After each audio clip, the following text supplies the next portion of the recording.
जय महाकाल। कैसे हैं सब लोग। देखिए आज का जो ये वीडियो है आप सभी लोगों के लिए बहुत ही ज्यादा खास और विशेष होने वाला है। खासकर जितनी भी मेरी माताएं बहनें इस वीडियो को सुन रही हैं, देख रही हैं, अपनी मनोकामना पूर्ति के लिए और अपने परिवार के लिए आज के इस वीडियो को पूरा जरूर देखना। आप सभी को पता है कि कार्तिक मास का बहुत ही पवित्र महीना चल रहा है और इस महीने में पड़ने वाली सबसे बड़ी तिथि बैकुंठ चतुर्दशी होती है, जब भगवान श्री हरि नारायण विष्णु जी देव उठनी एकादशी के बाद अपनी शयन मुद्रा में से उठते हैं, तो उसके बाद आने वाली चतुर्दशी जो तिथि होती है, जिसे बैकुंठ चतुर्दशी के नाम से जाना जाता है, इस दिन होता है हरिहर मिलन का दिन।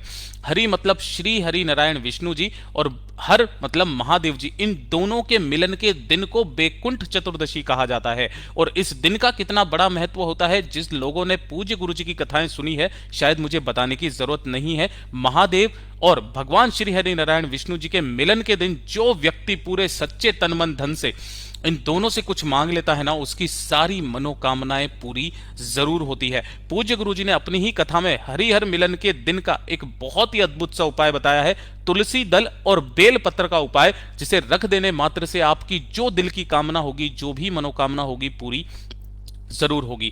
पूज्य गुरु जी की कथा से सुनकर के और समझ करके पूरे उपाय को बड़े ही विस्तार से बताऊंगा, परंतु उससे पहले आप सबसे एक छोटी सी प्रार्थना कि जो लोग पहली बार आए हैं चैनल को सब्सक्राइब जरूर कीजिएगा और वीडियो को लाइक करके देवादिदेव महादेव जी का कोई सा भी प्यारा नाम कमेंट बॉक्स में लिखना मत भूलिएगा। साथ ही साथ ओम नमो भगवते वासुदेवाय मंत्र जरूर लिखिएगा। ठीक है, आप इस दिन का अंदाजा इसी बात से लगा सकते हैं कि पूरे साल भर शिवलिंग के ऊपर, महादेव जी के ऊपर तुलसी दल समर्पित नहीं होता है, पर पूरे साल में सिर्फ एक दिन ऐसा होता है, बैकुंठ चतुर्दशी का दिन। उस दिन तुलसी दल को समर्पित करने पर आपकी सारी कामनाएं, सारी इच्छाएं दिल की पूरी जरूर होती है। ठीक है, इस पूरे वीडियो के अंदर हम लोग 3 महा उपायों के बारे में बात करेंगे जो कि बैकुंठ चतुर्दशी के दिन किए जाते हैं, जो कि आपको 100% फल की प्राप्ति करवाता है।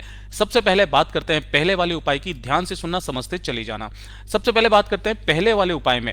अगर आपकी कोई मनोकामना, कोई विश काफी समय से पूरी नहीं हो रही है, आप उपाय कर करके थक चुके हो ना, तो बैकुंठ चतुर्दशी का ये वाला उपाय करना मत भूलिएगा। रखते ही आपकी जो भी मनोकामना होगी ना, पूरी जरूर होगी। ध्यान से सुनते चले जाना, समझते चले जाना। और इस पूरे वीडियो का सबसे अचूक जो उपाय है वो है दूसरे नंबर का उपाय। ठीक है, तुलसी दल का उपाय, उसे तो करना भूलिएगा ही मत। पहले वाले उपाय में आपकी मन की कामना जो भी है, उसके लिए आपको चाहिए होगा एक कमल का फूल। देखिए, आप कहीं से भी कमल के फूल का इंतजाम जरूर कर लेना बैकुंठ चतुर्दशी के दिन, क्योंकि इसी वजह से मैं इस वीडियो को पहले बना रहा हूं। आपको मात्र एक कमल का फूल चाहिए, जो कि माता लक्ष्मी जी को बहुत ज्यादा पसंद है। अब अच्छा, काफी सारे लोग पूछेंगे कि भैया कमल के फूल के अलावा कोई दूसरा फूल ले सकते हैं क्या? तो मैं अभी बता देता हूं, नहीं, आपको कमल के फूल से ही इस उपाय को करना है। उसके पश्चात आपको लेनी होगी थोड़ी सी चुटकी भर हल्दी। अब यहां पर जो आपको हल्दी लेनी है वो पिसी हुई लेनी है, हल्दी की गांठ नहीं लेनी है, ये चीज ध्यान रखिएगा। ठीक है, इसी के साथ में आपको लेना होगा सफेद चंदन। क्या लेना होगा? सफेद चंदन आपको लेना है। ठीक है ना। अगर सफेद चंदन नहीं मिलता है बाय द वे, तो आप पीला चंदन ले लेना, लेकिन लाल चंदन इस वाले उपाय में काम में नहीं लेना है। सफेद या फिर पीला चंदन।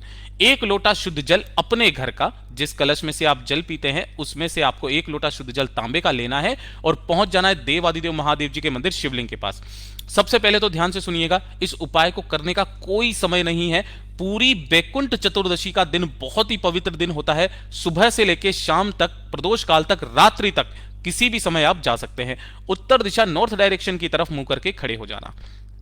ठीक है, सबसे पहले आपको करना क्या है, 1 लोटा शुद्ध जल जो आप लेकर के आए हो उसमें चुटकी भर हल्दी मिला करके, चुटकी सी हल्दी मिला करके महादेव जी की शिवलिंग पर समर्पित करना है। किन महादेव जी के नाम से? ध्यान रखना, नाम हरिहर महादेव जी के नाम से। ठीक है, हरिहर महादेव जी के नाम से।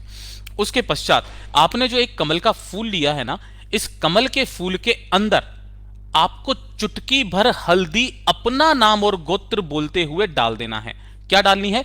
हल्दी आपको अपना नाम और गोत्र बोल करके डालनी है। और उसके पश्चात जो सफेद चंदन या पीला चंदन लिया है ना, इसको, इसकी डंडी होती है, इस डंडी पर लगाकर उस सफेद चंदन या फिर जो भी आपने लिया है पीला चंदन, उसे इस डंडी पर लगा करके आपको इस डंडी को पकड़ के शिवलिंग पर समर्पित कर देना है। ध्यान रखना कैसे, खिला हुआ जो भाग रहेगा ना, वो रहेगा आपकी तरफ, और जो डंडी रहेगी आपसे विपरीत दिशा में।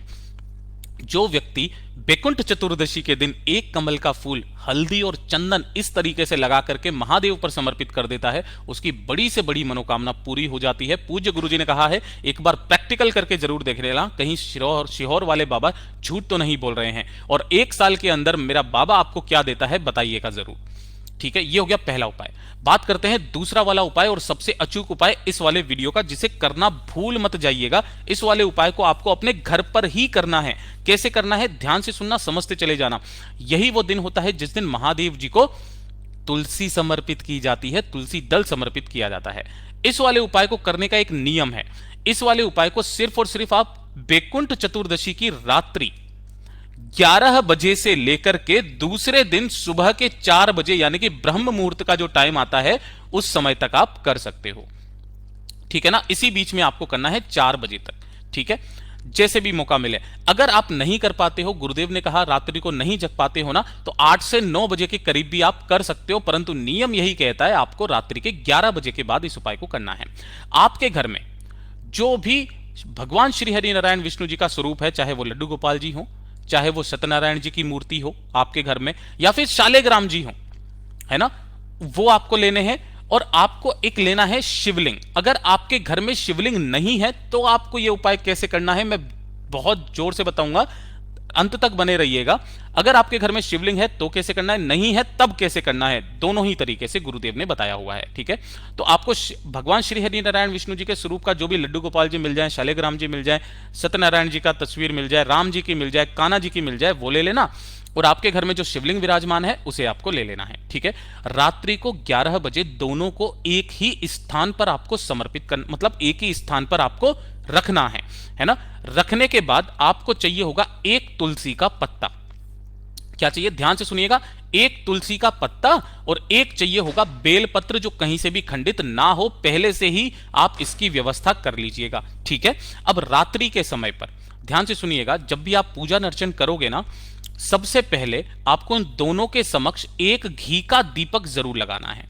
क्या करना है, इन दोनों के समक्ष एक घी का दीपक लगा देना, गोल बाती का, और उसे प्रज्वलित कर देना। नीचे की तरफ कोई ना कोई आसन जरूर लगा देना, गेहूं का, चावल का, किसी का भी।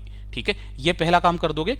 उसके पश्चात सबसे पहले आपको एक बेलपत्र लेना है और उस बेलपत्र को उठा करके Dry skin needs more than just hydration, with 1000+ products curated for all skin needs. ओम नमो भगवते वासुदेवाय मंत्र का स्मरण करते हुए जो भी आपके पास में श्री हरि नारायण विष्णु जी का स्वरूप लिया है उनको समर्पित करना है। किस तरीके से, जो बड़ी वाली पत्ती रहेगी ना उनके तरफ रहेगी। मैं आपको अच्छे से बता देता हूं ताकि आप देख पाओ। इस तरीके से डंडी आपकी तरफ, इस तरीके से समर्पित करना है। और जो एक तुलसी का पत्ता है, उस तुलसी के पत्ते को आपको ओम नमः शिवाय मंत्र का स्मरण करते हुए शिवलिंग के ऊपर समर्पित करना है। ठीक है, शिवलिंग के ऊपर समर्पित कर देना। अपनी जो भी कामना है महादेव जी से कह देना, और कामना करने के पश्चात इन दोनों को वहीं पर रखे रहने देना। कब तक, जब आपने रात को 11 बजे किया है, अब जब दूसरे दिन ब्रह्म मुहूर्त का समय आएगा, जब आप इन्हें लेने के लिए जाएंगे, तब आपको क्या करना है, ब्रह्म मुहूर्त समय में यहां से इस तुलसी के पत्ते को उठा लेना है, और जो आपने बेलपत्र समर्पित किया है उस बेलपत्र को भी उठा लेना है। आपके घर में जहां कहीं पर भी शहद की सीसी है ना, उस शहद की सीसी में आपको क्या करना है, इन दोनों को ही डाल देना है। इन दोनों का कितना अद्भुत उपाय है वो चीज सुनिएगा। अगर आपके घर में कोई बच्चा है जिसकी बुद्धि नहीं चलती है, मंद बुद्धि है, बीमार रहता है, पढ़ाई लिखाई में मन नहीं लगता है, या फिर आप चाहते हैं वो बुद्धिमान बने, उस बच्चे को इस शहद को धीरे धीरे करके डेली चटाते रहें। इतना बुद्धिमान होगा ना, आपने सोचा नहीं होगा। उसकी जो बुद्धि होगी वो मीलों दूर तक जाएगी और बहुत तेज चलेगी। पूज्य गुरु जी का बहुत अद्भुत उपाय है। अब ध्यान से सुनिएगा, जिसके घर में शिवलिंग नहीं है उन्हें क्या करना है, आपको सबसे पहले तो पार्थिव शिवलिंग का इस तरीके से निर्माण करना है। ठीक है ना, और आपको इन्हीं के साथ में ले लेना होगा जो तुलसी जी के अंदर जो शालिग्राम जी रखे हुए रहते हैं, शालिग्राम जी को, इन दोनों को साथ में घर के बाहर भी आप विराजमान कर सकते हो। थोड़ा सा ध्यान रखना, जब भी आप शिवलिंग का निर्माण करो ना, तो एक बेलपत्र नीचे रख के उसके ऊपर शिवलिंग का निर्माण करना, ठीक है। और फिर उसके बाद में इस वाले उपाय को आप कर सकते हैं। लेकिन जब आप ब्रह्म मुहूर्त में उन दोनों चीजों को, तुलसी का पत्ता और बेलपत्र को उठाने जाएंगे, तो एक लोटा शुद्ध जल लेकर के जरूर जाना और वहीं का वहीं इस पार्थिव शिवलिंग को क्या कर देना है, विसर्जन कर देना है। छोटा सा उपाय है, जरूर कीजिएगा। साल में सिर्फ एक दिन ऐसा आता है जिस दिन आपको पूर्ण फल की प्राप्ति होती है। अब बात कर लेते हैं तीसरे वाले उपाय की, ठीक है। देखिए, तीसरा वाला उपाय किन लोगों को करना है, सबसे पहले तो मैं आपको बता देता हूं कि जो ये कार्तिक मास के महीने में बैकुंठ चतुर्दशी का दिन होता है ना, इस दिन जो नियम होता है वो होता है 14 दीपदान का नियम। और केवल ये एक दिन ऐसा होता है, देखिए पूरे कार्तिक मास में आपने सुबह दीपक दान कर सकते हो, शाम को दीपक दान कर सकते हो, रात को, शाम को, दिन में कभी भी आप दीपक दान कर सकते हो, ठीक है। लेकिन बैकुंठ चतुर्दशी का सिर्फ एक दिन ऐसा होता है जिस दिन आपको मध्य रात्रि के अंदर दीपक दान किया जाता है ना। और इस दीपक दान में 14 दीपक का प्रमाण मिलता है सारे पुराणों के अंदर। उन 14 दीपक को एक साथ प्रज्वलित किया जाता है। समय का ध्यान दीजिएगा, 11 बजे से लेकर के 11:30 बजे तक रात्रि में, है ना। इन सभी दीपक का दीप दान किया जाता है। जब आप इन सभी दीपकों को प्रज्वलित कर दें, आपके घर में जो भी भगवान श्री हरि नारायण विष्णु जी का स्वरूप है, उनके सामने इन दीपक को रखें। थोड़ी देर उनकी लो को, उनकी जो उजाले हैं उसके अंदर उन्हें रखा रहने दें। उसके पश्चात 5 से 10 मिनट के पश्चात इन दीपक में से एक दीपक आपको उठाना है। वो दीपक आपको तुलसी दल के पास में समर्पित करना है। यहां पर ध्यान देना, सभी के सभी दीपक जो होने चाहिए वो कैसे होने चाहिए, गोलबाती के, ठीक है। भगवान श्री हरि नारायण विष्णु जी को समर्पित है, इसलिए एक दीपक तुलसी जी के पास और एक दीपक जहां पर भी आपके पानी पीने का स्थान है ना, वहां पर आपको समर्पित करना है। और बाकी के जो 12 दीपक बचे हैं आपको अपने घर में चारों तरफ लगा देने हैं, जितने भी मुख्य मुख्य जगह हैं आपकी। पूज्य गुरुजी ने कहा है कि जो व्यक्ति इन 14 दीप दान जिसके घर में होता है ना, भगवान श्री हरि नारायण विष्णु जी का एक अंश सदैव उस घर में विराजमान रहता है, जो कि सुख समृद्धि के दाता हैं, जो कि पूरी इस सृष्टि के रचयिता हैं। पूज्य गुरुजी ने जैसा अपनी कथाओं में बताया, वैसा आसान भाषा में आपको बताने का संपूर्ण प्रयास किया। वीडियो अगर पसंद आया हो तो लाइक जरूर करना, साथ ही साथ चैनल को सब्सक्राइब जरूर कीजिएगा। मैं आप